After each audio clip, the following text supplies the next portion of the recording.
My dear old things, good old Peter Christian again. I think I should doff my gentleman's smoking cap to you. It's just a nice colour, isn't it? I love it. Anyway, you make sure that you have a look at Peter Christian's website. You get a look at all the wonderful garments they have and pop in your order. But don't forget to mention the code word blowers, and then it'll all come to you by free delivery. Now, let's go back to Brisbane, or to what happened in Brisbane. I think since then, an awful lot of people have been pussyfooting around, trying in almost in a way not to pretend it didn't happen, but to pretend it perhaps wasn't quite as bad as it seemed and all the rest of it. And one exception, of course, to always this, he always tells it as it is good old Michael Atherton, both in terms of writing and speaking. But actually, it really was pathetic. And pathetic spelt in block capital P, a capital C, and a capital of everything else in between. It was bad. And Stokes himself said after the match, didn't he? He said that his team there was no place in his team for weak-minded men. Well, he's absolutely right, of course, but now let's look through the England team. They're going away, they're up at Noosa on the Sunshine Coast. Quite right, I think there's no point in them trying to practice frantically for a week before the next test. Go and have a break and see if you can actually change the attitude of mind. And they'll go out there, and Stokes himself, I think, too, needs a break from it. But let's look at the England team. There are three people who I think don't deserve to play in the next Test match. I'm going to be absolutely frank straight away. I think Ollie Pope is one of them, Bryden Cass is the other, and Jamie Smith is the third one. But as you probably, the astute ones amongst you, at any rate, have realised, one of them has got to play, because Pope is the only sort of reserve wicketkeeper if Smith doesn't play. Let's look first with the openers. Let's go to the openers first of all. We've got Crawley and Duckett. I don't think they deserve dropping anyway. There's no one to take that place. Crawley has really come to it after that pair at Perth. He played 76, didn't he, in the first innings and 44 in the second, and began to look like the Crawley that we know. But he is a senior player in the side, and I think what he has not done is made his presence felt in that capacity. We've never seen him in the field, cheering people along, tapping them on the back after a good bit of fielding, running with the bowler's cap to the umpire and all that sort of thing. And none of them have done that except Root and, of course, Captain Stokes. But I think Crawley's got to play like Duckett.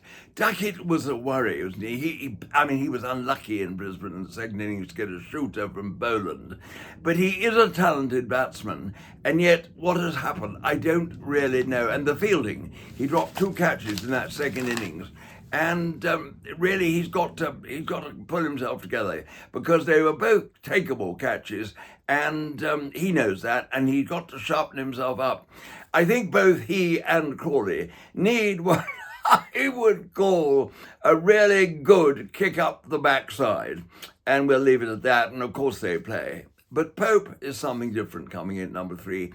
He really has shown great mental weakness throughout this. He made runs, didn't he, in Perth both times, when perhaps in the first test the pressure was not there. Because at Brisbane, the result in the first test built the pressure enormously. But in that second innings, when he made 26, he could have been out 6 times. And just before he was out, 2 balls before, he had a top edge over the slips, didn't he, for 4? I'm holding on to my notes just in case I leave something out that I should put in. Anyway, and it was a bad innings. And then, of course, that firm-footed push back to Noosa to give him a caught and bowl, playing the ball at the top of the bounce. He must have known. When he saw that 4 sail over the slips, did he not think to himself, well, my goodness me, in this situation where all I got to do is stay there, I've got to dig in and work for my run? Did he say that to himself? No, he can't have done. Otherwise, he wouldn't have played that firm-footed push, which went back to Nice, as I say, playing the ball on the top of the bounce. I think Pope must go, and this means that Bethel will come in. Bethel, who is a wonderfully talented cricketer, has been treated appallingly by the England management over the last 12 months. We'll go into that at some later date, but he really has been treated poorly. However, this is his chance. He had a chance at the Oval, didn't he, last year, thrown into it, having had really no first-class cricket in the previous years. He spent most of his time as 12th man for England, poor chap. And anyway, the Oval didn't work for him, and he's not really been in good form in the little cricket he's had in Australia. But maybe he is the man now to come in and do it. Well, then we have, obviously, at 4, we have Joe Root, and no queries there, so to speak. At 5, Harry Brook, who is a real worry, a really talented cricketer. My goodness me, he does need a talking to. He's so talented, yet where's his mind gone? Why does he play these ridiculous strokes outside the off stump when he knows the sides need are slow runs? There's so much time left in these matches, or what was in Perth, that all he had to do was accumulate, and he doesn't do it. He's such a talented player. Has he got no sense of responsibility? What is it? He again needs a thoroughly quite a big one up the backside, doesn't he? I mean, oh dear, there we are. But I think he does. He needs a thorough talking to. Jamie Smith, well, wicket-keeping. He dropped, didn't he, Travis Head early on in that first Australian innings. Head had got just 3. It was a very, very catchable catch up there, and he missed it easily.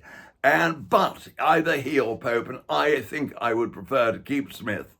And again, another one who needs talking to and steering down the right path, which again brings me to the point, what do the management do? Have they been telling the players what they should be doing? Or do they feel that because they're in a test side, they know what to do anyway? Well, they should do, but they jolly well don't. And the management have really got to get a bit uppity with them and tell them exactly now what is needed. It's sad, isn't it, the way it's gone?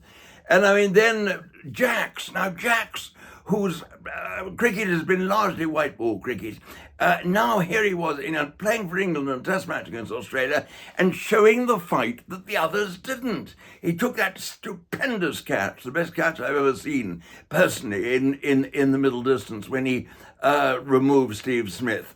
He bowled decently, but didn't get enough chance with the ball. I thought Stokes was a bit frightened of him, and wrongly so. And then in the second innings, he made 41 batting with Stokes, and to take his aggregate for the match to 60. In the first innings, he played well, and he must come straight into the side for Adelaide. My goodness me, he must. He's a much better investment than Bashir, the off-spinner, who's hardly played any first-class cricket, and he's played a few practice games in Australia, sort of against England A and things like that, and he's not been bowling well. So I think he can be discounted. Then we come to the bowlers, to the cricket. But Atkinson, I would keep Atkinson. He took 2 wickets, didn't he, in that final Australian innings. That will have given him heart.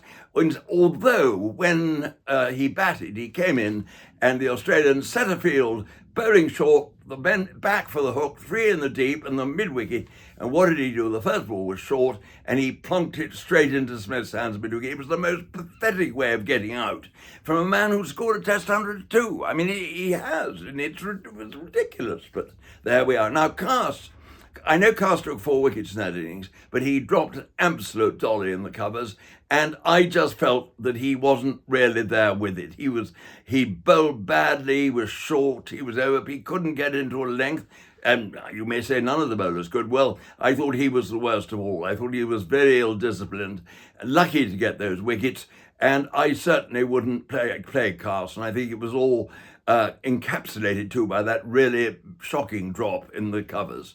That was Nisa, was the batsman.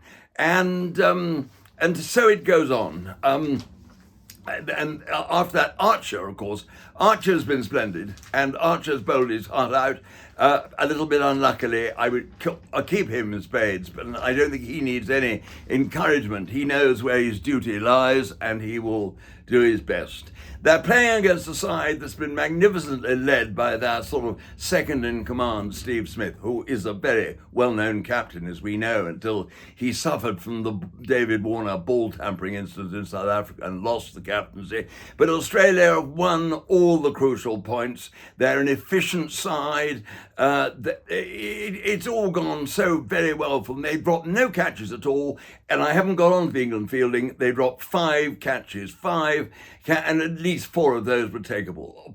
It was appalling. Anyway, there we are. England have got a lot to do. The selectors have got to bring in 2 new players. Bethel will undoubtedly be one of them. And I think Josh Tongue will come in for cast. That's what I hope anyway. But my goodness me, it's not a question of thinking, well, it's not as bad as it looks. It was just as bad as it looked, or worse. It was awful.